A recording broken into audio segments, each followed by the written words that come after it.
Eu já trabalhava como motoboy havia 6 anos e, durante esse tempo, vi de tudo. Briga de casal estourando bem na hora em que eu entregava a marmita, cachorro querendo arrancar meu pé fora do portão, bêbado tentando me pagar com moeda antiga, gente esquisita que perguntava coisas aleatórias. Mas nada, absolutamente nada, chega perto do que vivi numa madrugada de quinta-feira, num turno extra que eu aceitei para ganhar R$ 50 a mais. Era 2h20 da manhã quando o pedido entrou. Entrega no quilômetro 9 da Estrada Nova da Serra, Casa Azul, lado esquerdo. Só isso, sem número, sem referência. A Estrada Nova da Serra ficava num lugar completamente fora da minha rota normal, cercada por mato alto, chácaras abandonadas, casas que só davam sinal de vida durante o dia. À noite, tudo parecia congelado no tempo, como se o mundo tivesse parado e só eu estivesse indo em direção a alguma coisa que preferia não ser encontrada. Lembro de que, enquanto eu subia a avenida, o vento ficava mais gelado, mas não era um frio natural. Era um frio parado, que não se mexia. Um frio que não vinha do ar, mas da sensação de que cada movimento meu era observado por alguma coisa que eu não conseguia ver.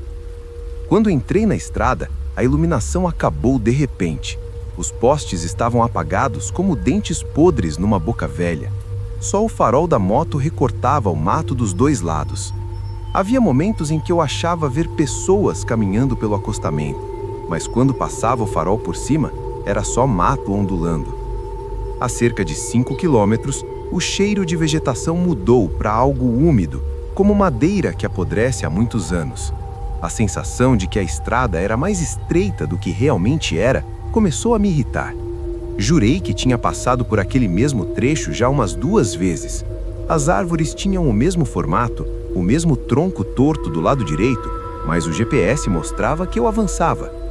Até que a Casa Azul surgiu. Só que ela não era azul, nem tinha sido um dia. A tinta desbotada deixava manchas de uma cor indefinível, algo entre cinza, verde e azul envelhecido. Um portão de ferro escancarado parecia que tinha sido empurrado com força e não aberto normalmente. A casa estava completamente escura, mas não escura de noite. Escura como se a escuridão viesse de dentro, como se nenhuma luz pudesse tocar o interior. Estacionei. O motor da moto tossiu uma vez antes de desligar. Naquela hora, percebi que não tinha ouvido nenhum som desde que entrei na estrada. Sem cigarras, sem sapos, sem vento. O silêncio ali tinha um peso físico, difícil de explicar. Era como se aquilo escutasse meus pensamentos e reagisse a eles. Bati palmas, chamando. Nada. Chamei de novo, mais alto. Nada. Quando respirei fundo para chamar uma terceira vez, alguém falou atrás de mim. Não adianta chamar, ela só ouve por dentro. Não sei como não gritei, pulei para o lado derrapando no cascalho e virei na direção da voz. Era um cara magro, muito magro, com roupas escuras e uma expressão cansada. Não vi de onde ele veio, simplesmente estava ali. Perguntei quem ele era e se morava naquela casa. Ele balançou a cabeça devagar, como alguém que aprende algo duro pela 1000ª vez. Ninguém mora aqui, só fica, até ser ouvido. Eu não entendi nada e ele percebeu. Aproximou-se um pouco, e aí notei que seus olhos tinham olheiras tão profundas que pareciam cavadas a faca. Ele apontou para a sacola na minha mão. Se você veio entregar isso, só entre e coloque na mesa da cozinha. Eu não vou entrar, respondi. Ele suspirou. Eu também disse isso no começo. Nesse ponto, eu estava pronto para pegar a moto e ir embora, mesmo que o pedido ficasse como não entregue. Mas algo que não era medo, mas uma espécie de pressão, como uma mão invisível empurrando meus ombros, me impediu. A sensação era de que se eu não entrasse, a casa ficaria zangada. E eu não sei explicar por que esse pensamento surgiu, mas era tão real quanto o chão sob meus pés. A porta da casa abriu sozinha. Não foi lenta, não foi dramática, foi seca, direta, como se alguém tivesse puxado a maçaneta por dentro sem fazer força. O homem magro não se mexeu, só disse: se entrar, não pare em lugar nenhum, não olhe as paredes, não responda se chamarem pelo seu nome. e coloque a comida na mesa velha, a de madeira escura. A outra não é dela. Eu deveria ter ido embora. Eu deveria. Mas eu entrei. A primeira coisa que senti foi o cheiro. Um cheiro de poeira antiga, madeira molhada e algo doce, quase enjoativo, como frutas muito maduras que estão prestes a apodrecer. O chão estalava, mas não como madeira velha. Era um estalo ritmado, como se eu pisasse no peito de alguém e as tábuas respondessem com dor. A escuridão lá dentro tinha volume. Eu via o corredor, mas não via o fundo. A luz do celular não atravessava mais do que 2 metros. Ela parava no ar, como se fosse absorvida por alguma coisa. Caminhei. Cada passo parecia mais pesado do que o anterior, e de vez em quando o estalo do chão mudava de posição, como se alguém me seguisse por baixo das tábuas. Quando cheguei à cozinha, a mesa velha estava lá, madeira preta, com marcas de unhas arrastadas na superfície. Coloquei a sacola, e foi aí que ouvi meu nome. Não era uma voz humana, não era uma voz próxima. Era como se meu nome fosse dito dentro da minha cabeça, mas ecoando pela casa inteira ao mesmo tempo. Bruno. Eu senti tudo dentro de mim congelar. Lembrei do aviso. Não responda se chamarem pelo seu nome. A voz chamou de novo, e de novo, e de novo, cada vez mais perto, mais insistente, como se estivesse encostando no meu ouvido, depois atrás de mim, depois dentro de mim. Quando virei o rosto sem querer, e foi isso que quase acabou comigo, a parede da cozinha respirou. Sim, ela respirou. A superfície ondulou como se algo gigantesco estivesse do outro lado, empurrando levemente, como um pulmão expandindo e contraindo. As marcas de tinta descascada se mexeram como dedos tentando romper a barreira da madeira. Então, alguma coisa, sem forma, sem fosso, sem volume, mas com presença absoluta, se aproximou da mesa. Não vi, eu percebi, como se o ar a meu redor ficasse mais denso, como se me observasse com uma fome que não era física. Eu corri. Corri sem olhar para trás, sem pensar, sem respirar. Senti algo agarrar meu tornozelo por um segundo, frio como gelo, mas sem textura, como se fosse um pensamento com mãos. Quase caí, mas me arrastei até a porta, que agora estava fechada. Bati, esmurrando, gritando, e a casa toda ecoou meu nome de volta 100 vezes ao mesmo tempo, como se quisesse entrar dentro da minha cabeça.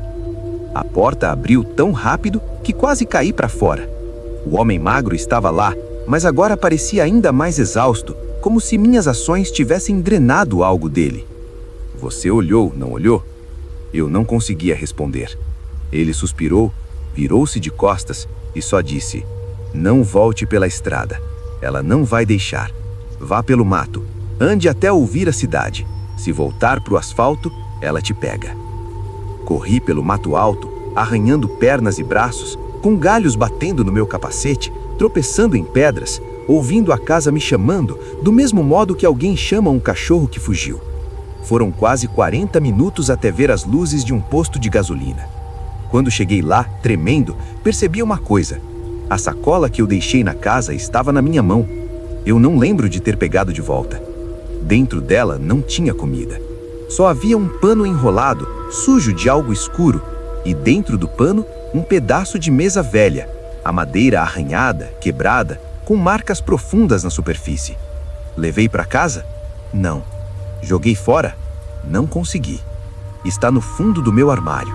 E toda madrugada, às 3h42 dias, sem falhar um dia, eu acordo ouvindo um estalo seco de dentro dele. Um estalo que parece piso.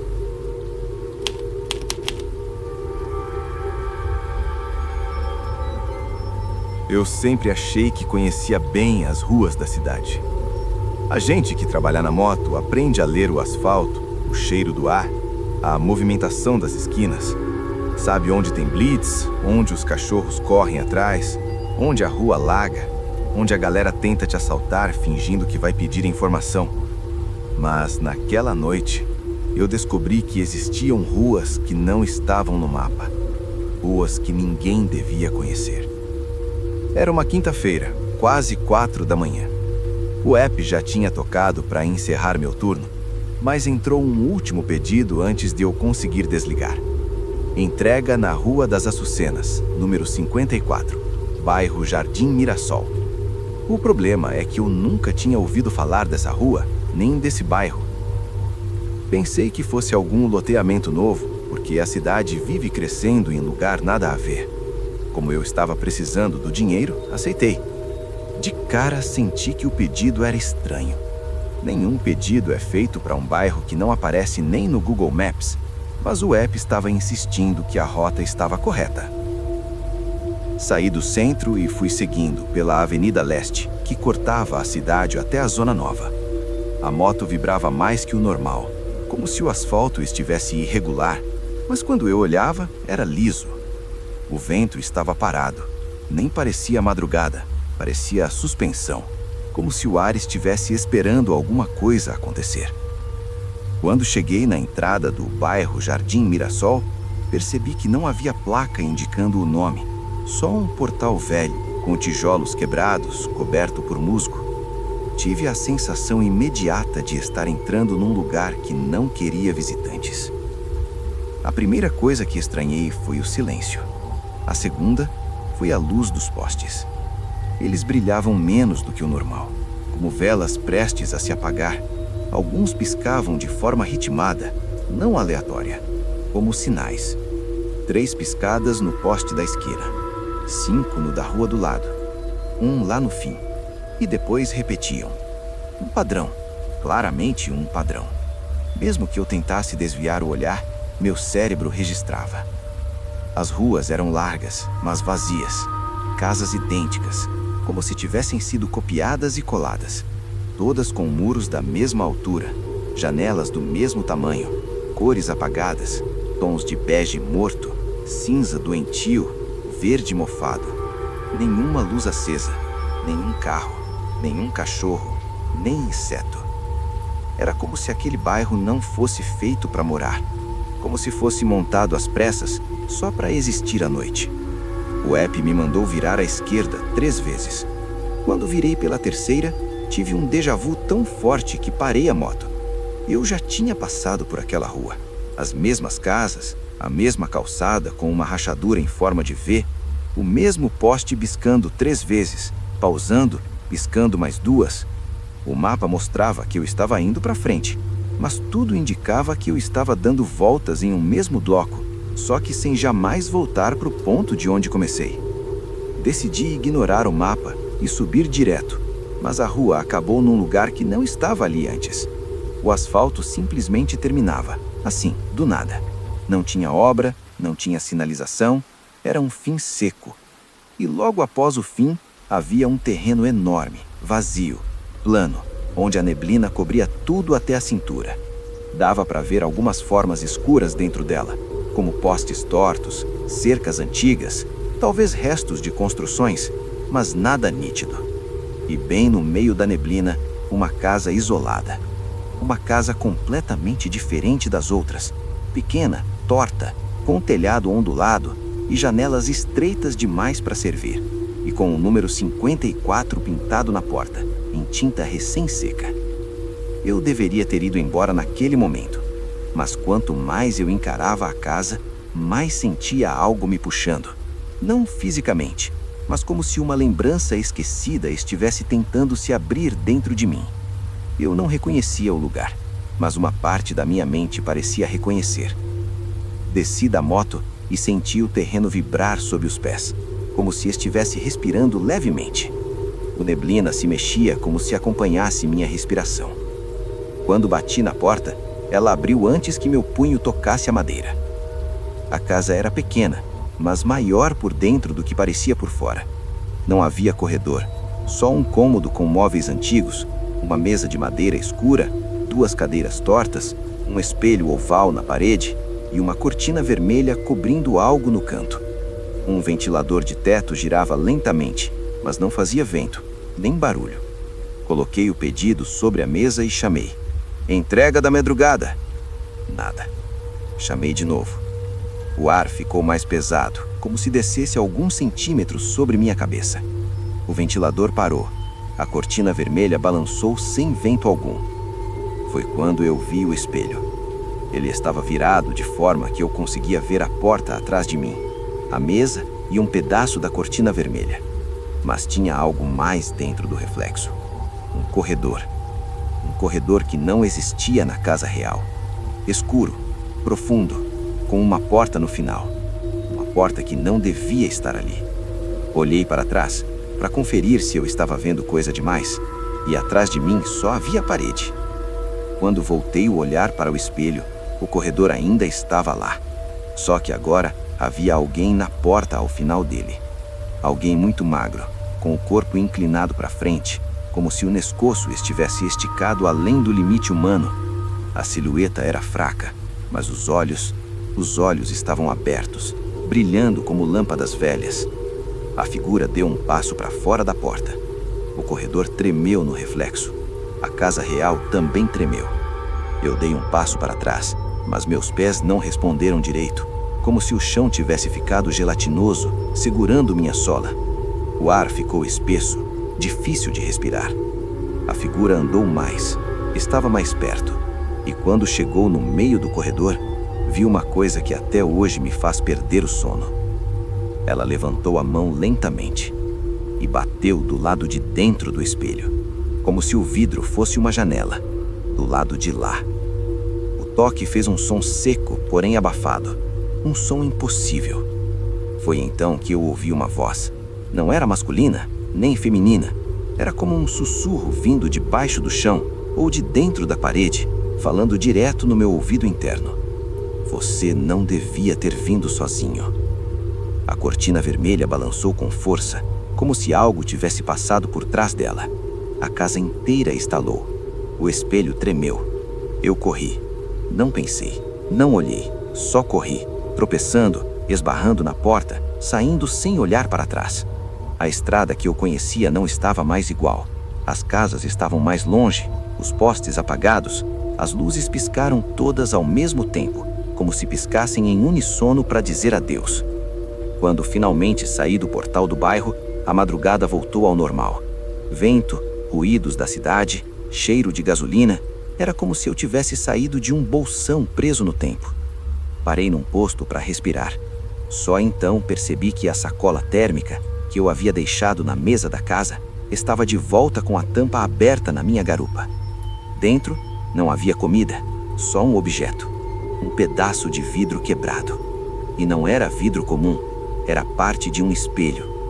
Quando toquei nele, senti algo pulsar, como um coração distante, batendo do lado de lá. Em casa, guardei o vidro dentro de uma caixa. E toda madrugada, às 13h17, ele faz o mesmo som. Toque.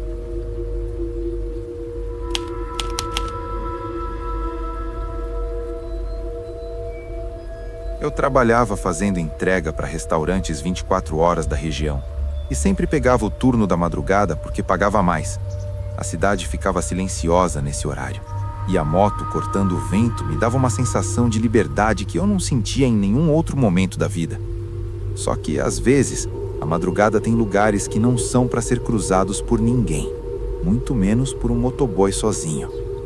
O pedido que me jogou naquele inferno foi simples: panqueca de carne e suco de goiaba, com entrega na Chácara Figueira Branca, no quilômetro 23 da rodovia velha. Aquela estrada era pouco usada desde que a nova foi construída, mas ainda tinha algumas casas isoladas, gente antiga que não queria mudar. Eu nunca gostei da rodovia velha. De dia já tinha um ar esquisito, com árvores muito grandes crescendo dos dois lados, quase formando um túnel natural. À noite, a noite parecia outro mundo. Mas o cliente pagou gorjeta alta adiantada, então aceitei. Saí da cidade às 3h10 e a estrada estava mais fria que o normal. O farol da moto iluminava um mato, mas a luz parecia mais fraca, como se o escuro puxasse ela para dentro. À medida que avançava, percebi algo inquietante. Não havia barulho de inseto. Não havia som de vento balançando folhas. Era como pilotar dentro de um Dream que morreu antes de terminar. Com uns 5 minutos rodados, notei outra coisa absurda. Não havia quilômetros marcados. O quilômetro 18 passou, depois o 19, depois o 18 outra vez, e depois o 17. Eu diminuía, acelerava, tentava olhar por cima da placa, mas a sensação era de que a estrada dobrava sobre si mesma, como papel amassado. Pensei em parar e tentar reiniciar o GPS, mas a rodovia estava tão escura e tão vazia que senti que se apagasse o farol, alguma coisa aproveitaria o breu para se aproximar. Continuei. Foi aí que vi a charrete. Uma charrete antiga, de madeira escura, parada no acostamento, com um cavalinho marrom e magro. O bicho tinha os olhos completamente brancos, sem pupila, sem reflexo, e respirava como quem estava cansado demais, soltando bafos lentos, densos, que se misturavam com o sereno da madrugada. A charrete estava vazia. Ou quase. Quando eu reduzi para passar devagar, ouvi um sussurro vindo do banco traseiro, um sussurro arranhado, como se tivesse sido dito por alguém com a garganta cheia de terra. Não pare. Eu acelerei sem olhar para trás. Quanto mais avançava, mais pesada a estrada parecia ficar. A moto começou a engasgar, como se o ar estivesse mais denso, impedindo o motor de respirar. A temperatura caiu de um jeito absurdo. Meu visor ficou embaçado por dentro, coisa que nunca acontece. O quilômetro 23 finalmente apareceu. Mas não tinha uma placa comum. Era uma placa virada para o lado contrário, como se tivesse sido girada à força, agora apontando para o mato ao lado da pista. E no mato havia uma abertura, uma trilha de terra estreita, com galhos quebrados e marcas de roda recentes. A chácara Figueira Branca estava ali dentro. A trilha era tão apertada que os galhos arranhavam meu braço mesmo com a moto andando devagar. Havia um cheiro forte de folha podre, mas também havia outro cheiro, um cheiro mais amargo, metálico, que grudava no fundo da garganta. Depois de 300 metros, a trilha abriu num descampado com uma casa. Uma casa antiga com paredes amarelas descascadas e telhado verde musgo. Tinha uma figueira enorme atrás dela, mas era maior do que qualquer figueira que eu já tinha visto. Os galhos se espalhavam como braços de um gigante adormecido, cobrindo metade do céu. Liguei a buzina para anunciar a entrega. Nada. Tentei chamar. Alô? Pedido do aplicativo. Nada. Bati na porta. A madeira estava fria como metal. A porta abriu sozinha depois de 1 segundo. Tentei só deixar a comida perto da porta, mas quando me virei para ir embora, a trilha pela qual eu tinha entrado não estava mais lá. No lugar dela havia um muro de pedra coberto por raízes grossas, antigas, que nunca estiveram ali antes. A casa atrás de mim estalou. Um estalo seco, profundo, como os ossos de alguém enorme se ajeitando no escuro. Eu tive que entrar. Era isso ou ficar preso ali para sempre? O interior da casa tinha cheiro de pó e de algo velho demais para ter nome. Havia retratos nas paredes, mas todos com o rosto das pessoas riscados, não rabiscados, arrancados, como se unhas tivessem cavado a tinta até revelar a madeira por baixo. A mesa da sala estava posta para 3 pessoas, talheres limpos, pratos fundos, navinhós dobrados, 3 cadeiras alinhadas com perfeição. Mas havia poeira acumulada sobre tudo, poeira grossa, de meses, talvez anos. Deixei a comida em cima da mesa. Quando fiz isso, ouvi um som vindo do corredor, um som seco, repetido, constante, como garras batendo no chão de madeira. Toque, toque, toque. E não eram passos normais. Pareciam passos muito calculados, quase metódicos. A figura apareceu devagar. Não era um humano, ao menos não inteiro. Tinha a altura de uma pessoa, mas o corpo era torto, arcado, como se algo tivesse puxando sua espinha para trás o tempo todo. Os braços eram longos demais, quase arrastando no chão.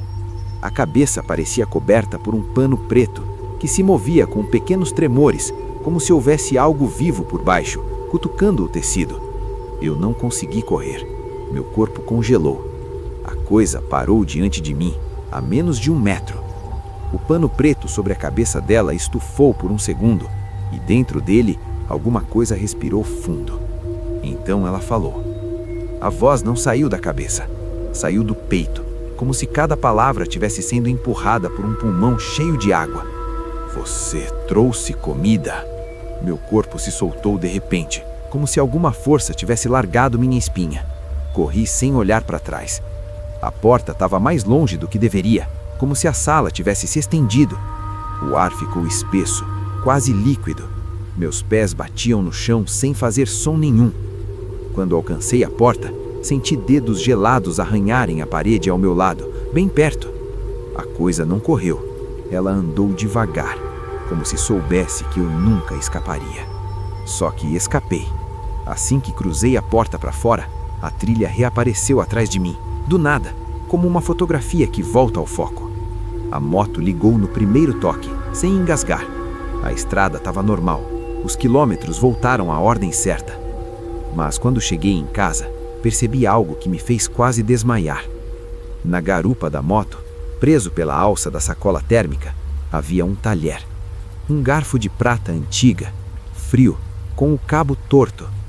E na parte curva do garfo, havia um fio de tecido preto. O mesmo tecido que cobria a cabeça daquela coisa. E desde aquela noite, sempre que passo por qualquer estrada escura, por mais rápido que eu esteja, eu escuto atrás de mim. Toque, toque, toque.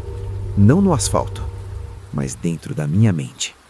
E cada madrugada, o garfo aparece em um lugar diferente da minha casa.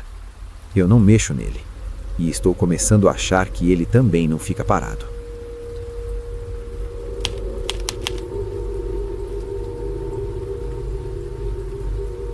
Eu trabalhava como motoboy havia pouco mais de um ano, e apesar de já ter passado por algumas situações pesadas, assalto, cliente agressivo, cachorro solto na porta da entrega, nada me preparou para o que vivi naquela madrugada de quinta-feira. Era por volta das 2h40, quando o app me chamou para uma entrega surpresa, um pacote pequeno, sem descrição, para uma área que ficava na divisa entre cidade e zona rural, num bairro antigo onde quase tudo parecia abandonado. Quando aceitei, achei estranho o valor, quase o triplo do normal. Meu primeiro pensamento foi de que deveria ser alguém bêbado querendo enviar presente para outra pessoa, mas no fundo, aquilo me pareceu dinheiro demais para algo tão simples. Peguei o pacote no restaurante, era leve, pequeno, embrulhado como se fosse um presente comum, só que amarrado com um barbante velho. O atendente que me entregou não fez contato visual e só disse: "Boa sorte aí, irmão." Tentou rir, mas saiu meio nervoso. Aquilo já me deixou desconfortável, mas continuei. A rua para onde eu ia se chamava Alemanda da Esperança, mas não tinha nada de esperançoso nela. Era longa, estreita e completamente apagada. Nenhum poste aceso, nenhuma casa com luz. Quando desliguei a moto, o silêncio era tão pesado que dava para ouvir minha própria respiração por dentro do capacete. Bati no portão da casa indicada, nada. Tentei de novo, nenhum cachorro, nenhum som de televisão, nada. Tentei mandar mensagem pelo app, mas deu erro, cliente inalcançável. A casa parecia vazia, com janelas escuras e vidro sujo, como se ninguém morasse ali. Foi quando ouvi o primeiro barulho. Um som vindo de dentro da casa, como algo arrastando no chão, devagar, insistente. Não era passo humano, era como se algo pesado estivesse sendo puxado. Depois, silêncio. Então outro arrasto, mais próximo. Meu coração começou a bater no pescoço. Falei em voz alta, mesmo sabendo que ninguém podia me ouvir direito. "Seu pedido tá aqui. Vou deixar no portão, tá?" Quando virei as costas para ir embora, o portão fez um estalo, como se alguém tivesse encostado nele pelo lado de dentro. Não foi vento. Eu senti o portão vibrar. Alguém estava ali, quieto, ouvindo. Larguei o pacote no chão. Assim que o fiz, o arrastar recomeçou dentro da casa, mas dessa vez veio acompanhado de uma respiração rouca e irregular, como se os pulmões estivessem cheios de água. Era tão perto que parecia estar literalmente do outro lado da porta. Eu me afastei rápido, mas dei um último olhar para o pacote, que agora estava mais perto da porta do que eu lembrava. Não ouvi ninguém movimentá-lo, só notei que ele não estava onde eu tinha colocado. A respiração ficou mais forte. Depois, silêncio absoluto. Sem pensar duas vezes, subi na moto e dei partida. Só que o motor não ligou de primeira. A bateria parecia morta, mesmo eu tendo revisado tudo 2 dias antes. Tentei de novo. Nada. Parecia que a própria rua não queria que eu saísse dali. Foi aí que aconteceu. Algo, não sei o que, tocou meu ombro. Não foi vento, não foi galho. Foi toque humano, firme, quente. Eu senti os dedos apertando minha jaqueta. Olhei rápido por cima do ombro e por 1 milésimo de segundo, juro por tudo, eu vi uma silhueta encurvada, com a cabeça inclinada para o lado como se estivesse quebrada e braços longos demais para o corpo. A pele parecia inchada e manchada, como de alguém que ficou muito tempo submerso. Aquilo se afastou para trás tão rápido quanto apareceu, como se fosse engolido pela escuridão. O portão rangeu de novo. Dessa vez, a moto ligou em um único toque. Eu acelerei sem olhar para trás, mas juro que ouvi uma voz abafada, baixa, quase infantil, dizendo meu nome que eu nunca tinha dito para ninguém ali. Cheguei na área central da cidade tremendo, e só então percebi que ainda segurava o canhoto da entrega, que costumava validar quando o cliente recebia.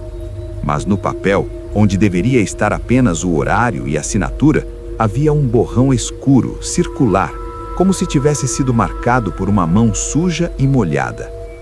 No dia seguinte, tentei procurar sobre a casa e descobri que havia sido interditada faz anos, depois que um homem foi encontrado morto lá dentro, afogado dentro de um poço improvisado no chão da sala.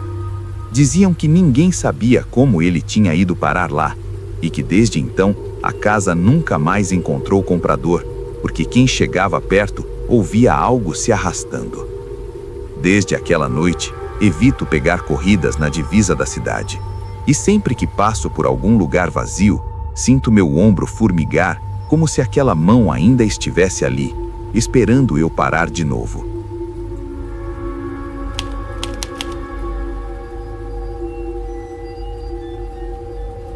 Eu nunca gostei de trabalhar no terceiro turno. Os pedidos eram mais raros, mas os que apareciam nunca valiam a dor de cabeça. Ainda assim, naquela semana, eu estava precisando do dinheiro, porque minha moto tinha dado problema no carburador e eu praticamente gastara o que não tinha para arrumar. Era quase 3h17 da madrugada quando o aplicativo apitou com um pedido: coleta e entrega. Iria buscar alguma coisa na casa do cliente e deixar em outro endereço. Isso já era estranho por si só, porque esse tipo de pedido quase nunca cai de madrugada.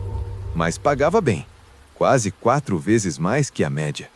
E naquela hora, o motoboy que recusa primeiro turno deixa de comer no final do mês. Aceitei. O endereço de coleta era numa rua que eu conhecia de nome, mas não lembrava de nunca ter passado por lá. Rua do Alto, número 119. Pelo mapa, ficava numa região antiga, com vielas estreitas e casas construídas uma grudada na outra, como se tivessem sido feitas às pressas, décadas atrás. Quanto mais eu me aproximava, mais o ar tinha cheiro de poeira e ferrugem. Aquele tipo de cheiro que parece preso no lugar há anos. Cheguei ao número 119 e achei que estava no endereço errado. A casa parecia abandonada fazia muito tempo. Os vidros das janelas quebrados, portas de madeira com rachaduras, e a luz da varanda, a única fonte de iluminação na rua inteira, oscilava como se fosse explodir a qualquer momento. Toquei a campainha e, para minha surpresa, ela funcionou. Aquele som metálico ecoou pela casa vazia como um grito. Esperei 1 minuto, depois 2. Quando eu já estava prestes a cancelar o pedido e ir embora, a porta se abriu, devagar. Um rangido baixo que pareceu entrar direto no meu peito. Na fresta, não havia ninguém. Falei: "Delivery." Silêncio. Ia me virar quando uma voz soou, abafada e arrastada, como se viesse de um cômodo distante. "Entre, por favor. A encomenda está aqui dentro." Meu estômago travou. Não era normal. Cliente nenhum de madrugada pede motoboy para entrar em casa. Mas o aplicativo mostrava que era coleta interna autorizada, como acontece às vezes com gente mais idosa ou com dificuldade de mobilidade. Ainda assim, havia algo errado, muito errado. Encarei a entrada O interior era totalmente escuro, mas havia um cheiro forte de madeira úmida, mofo e algo mais. Algo que lembrava peixe estragado. Acendi a lanterna do celular e dei um passo para dentro. O chão de madeira rangeu. A porta atrás de mim se fechou devagar, mas eu juro que não ouvi ninguém tocando nela. Só senti o vento deslocar. A luz da lanterna iluminava o corredor, mas parecia que ela perdia força no meio do caminho, como se a escuridão ali fosse mais espessa que o normal. "Onde está a encomenda?" perguntei, tentando manter a voz firme. A mesma voz respondeu, mais perto do que antes, mas sem indicar direção. "Aqui, na sala. Acompanhe." Passei por um corredor com fotos antigas nas paredes, mas todas estavam viradas ao contrário, com a parte traseira dos quadros exposta, como se alguém tivesse se incomodado com os rostos nelas. O ar ficou mais pesado a cada passo. Quando cheguei à sala, senti algo se mover. Não vi exatamente. Foi como um vulto que passou atrás da cortina, rápido demais para ser humano, de direita para a esquerda, como um animal baixo e comprido. A cortina balançou lentamente, como se tivesse sido tocada. "Olha, se não tiver ninguém aqui, eu vou embora", falei. "Não posso ficar entrando assim." A voz surgiu atrás de mim, no corredor por onde eu tinha vindo. "Não vá, ainda não." Arrepiei inteiro. Girei para olhar, mas não havia ninguém, apenas o corredor escuro. Quando virei de volta para a sala, tinha um objeto sobre a mesa, uma caixa de madeira, pequena, com uma trava enferrujada. Antes não estava ali, eu tinha certeza absoluta. Não toquei, só olhei. A caixa parecia tremer de leve, como se algo dentro dela vibrasse ou se mexesse com irritação. Atrás da mesa havia uma poltrona virada para a parede. De repente, a poltrona mexeu 1 centímetro, só isso. Mas foi o suficiente para minha respiração engasgar. Um rangido ecoou no encosto, como se alguém sentado ali estivesse se rearrumando. Mas ninguém estava sentado ali. Pelo menos ninguém que eu pudesse ver. Peguei a caixa com cuidado. Ela estava fria, quase gelada, e comecei a andar de costas em direção à porta da sala. A caixa tremia mais forte agora, como se algo dentro dela tivesse tentando sair ou se mexendo com irritação. Foi então que ouvi passos vindo do teto. Sim, do teto. Passos lentos, firmes, pesados, como se algo grande estivesse se arrastando pelo forro da casa, seguindo meus movimentos. Eles iam exatamente na minha direção, acompanhando cada passo que eu dava.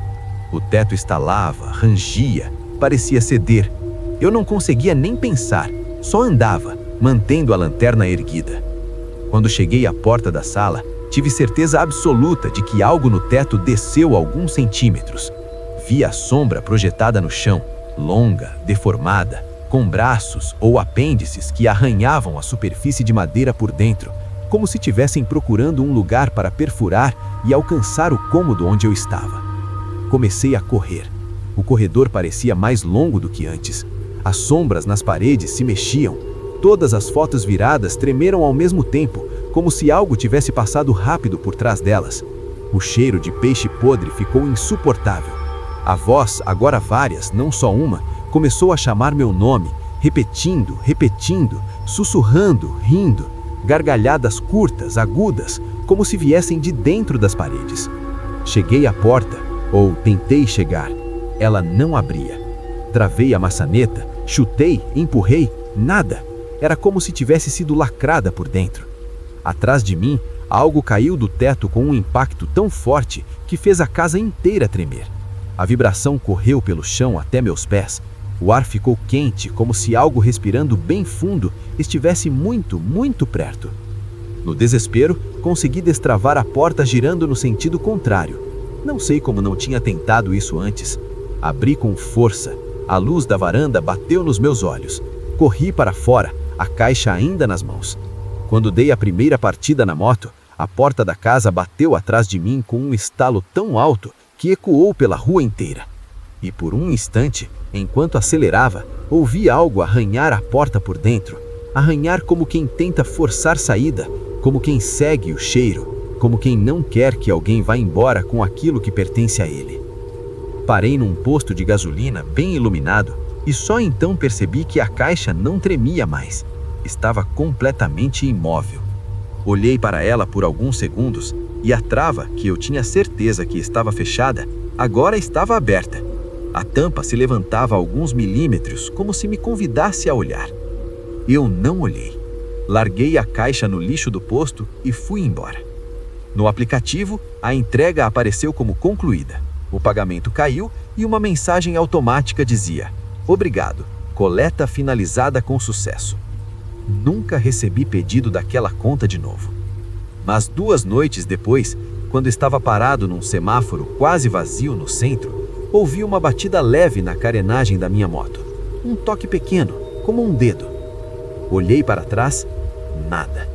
Apenas o som da caixa de madeira, a mesma caixa, deslizando devagar no asfalto atrás de mim, parada no meio da rua, como se tivesse sido deixada ali há poucos segundos. E a tampa estava um pouco mais aberta.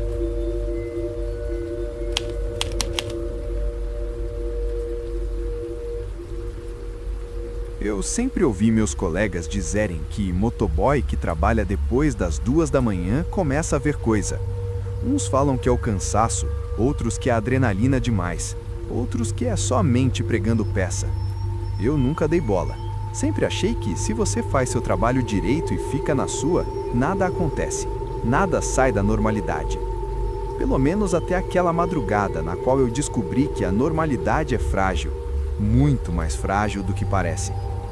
Começou às 3h06, quando o aplicativo tocou com um pedido urgente. O endereço de retirada era em um ponto de coleta independente, o que sempre significa uma casa ou depósito privado. Mas o bairro era estranho, Jardim Fazul, uma área que eu nunca tinha ouvido falar, embora rodasse a cidade inteira todos os dias. Joguei no mapa. A região existia, mas parecia levemente distorcida. As ruas não formavam quadras, eram curvas, espirais, becos que terminavam em becos. Parecia que alguém tinha desenhado o bairro às pressas, sem prestar atenção. Mas estava pagando bem. Aceitei. A rua de destino chamava-se Travessa do Tanque Velho e era mais sombria do que o nome sugeria. As casas eram todas iguais, muros altos, portões enferrujados, janelas quadradas. Não tinha som de televisão, nem de briga, nem de música, nem de cachorro. Parecia que todo mundo ali dormia profundamente, ou que ninguém morava ali. O número indicado era 42B, um portão verde com pintura descascada. Toquei a campainha. O som não ecoou. Foi como se tivesse tocado a campainha dentro de um quarto totalmente abafado. Esperei. Nada. Toquei de novo. Um clique veio do interfone, seguido de um chiado. Depois uma voz, mas não era uma voz normal. Era baixa, monocórdica, quase como alguém falando dormindo. Entre. A porta vai destravar. Pegue o pacote na cozinha. Antes que eu pudesse sequer responder, ouvi o barulho da fechadura cedendo. O portão abriu centímetros sozinho. Eu deveria ter ido embora, eu sei que deveria. Mas ali, naquele silêncio, eu senti uma coisa estranha, como se algo estivesse me observando de muito perto, esperando minha reação. A rua inteira parecia prender o ar, aguardando o que eu faria. Entrei.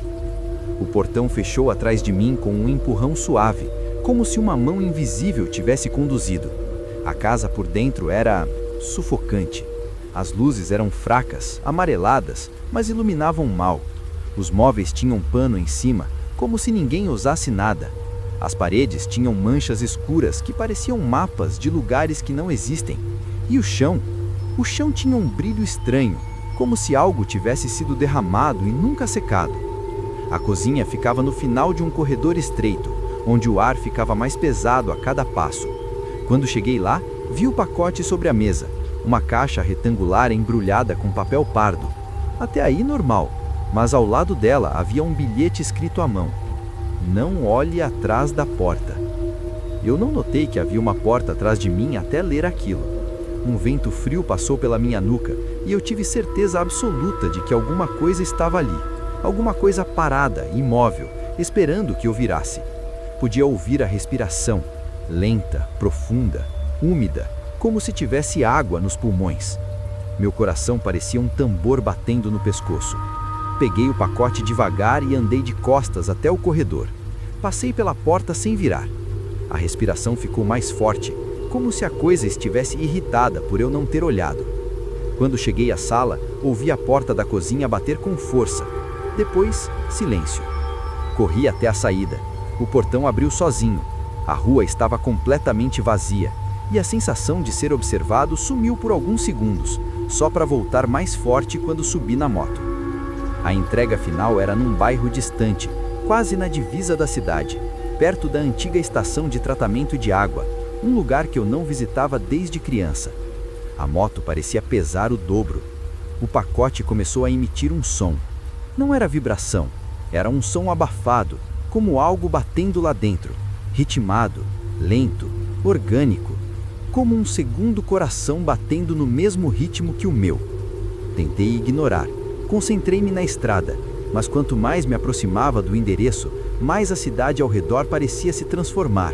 As ruas ficavam desertas, as casas tinham janelas apagadas e algumas estavam lacradas com tábuas escuras. O céu parecia mais baixo, como se as nuvens quisessem tocar os telhados. Não havia vento, nem inseto, nem silêncio, porque a ausência de som ali tinha peso, como algo físico, pressionando o meu capacete. Cheguei ao destino, um enorme reservatório de água abandonado. O portão estava aberto. A placa enferrujada dizia apenas: perigo, área instável. O aplicativo insistia que aquele era o endereço correto, e pior, marcava a entrega como presença obrigatória, ou seja, alguém tinha que pegar o pacote das minhas mãos. Desci da moto, respirando fundo, tentando não pensar no coração pulsando dentro da caixa. Entrei pelo portão. O interior era gigantesco e ecoava meus passos. Havia marcas de ferrugem no chão, algumas tão escuras que pareciam sangue seco. O cheiro era de água velha e algo mais profundo, algo que lembrava metal e carne ao mesmo tempo. Um barulho veio de dentro do tanque, um eco distante, como gotas caindo em um volume enorme de água. "Tem alguém aí?" perguntei. Minha voz bateu nas paredes e voltou distorcida. O aplicativo vibrou no bolso. Uma mensagem apareceu: "Não deixe o pacote sozinho." Assim que li aquilo, ouvi um som atrás de mim. Passos, lentos, arrastados, pesados, vindo na minha direção. Eu não consegui me mover, estava congelado. O ar ficou mais frio, tão frio que minha respiração saiu como vapor. Fechei os olhos por um segundo e ouvi a caixa pulsar mais forte, acelerando, como se estivesse reagindo ao que quer que estivesse atrás de mim. Quando abri os olhos, a sombra apareceu, gigante, deformada, silenciosa. Era como a silhueta de um corpo humano, mas as proporções estavam erradas. Braços longos demais, cabeça inclinada para um lado como se fosse pesada demais para sustentar. Ela estava parada, imóvel, mas a sombra tremia, como se a coisa inteira vibrasse por baixo da pele invisível. A voz surgiu não da criatura, mas de dentro da caixa.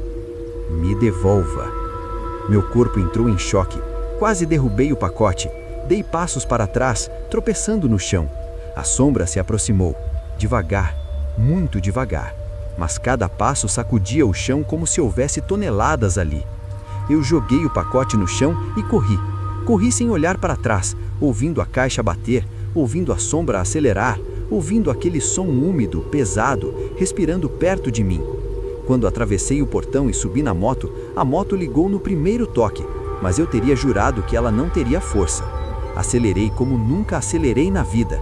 Cheguei em casa suando, tremendo, quase deixando a moto cair na garagem, e quando finalmente consegui respirar, abri o aplicativo para ver o status da entrega. Aparecia como: falha, o pacote voltou para o ponto de origem. E pior, próxima tentativa, em breve. Motoboy selecionado, você. Desinstalei o aplicativo na hora, mas às vezes, principalmente quando passo por ruas sem movimento, juro que ouço a batida que vinha de dentro da caixa, em sintonia com o meu coração, como se estivesse mais perto do que deveria. E sinto que a sombra sabe onde eu estou, e que ela está esperando eu aceitar a próxima entrega.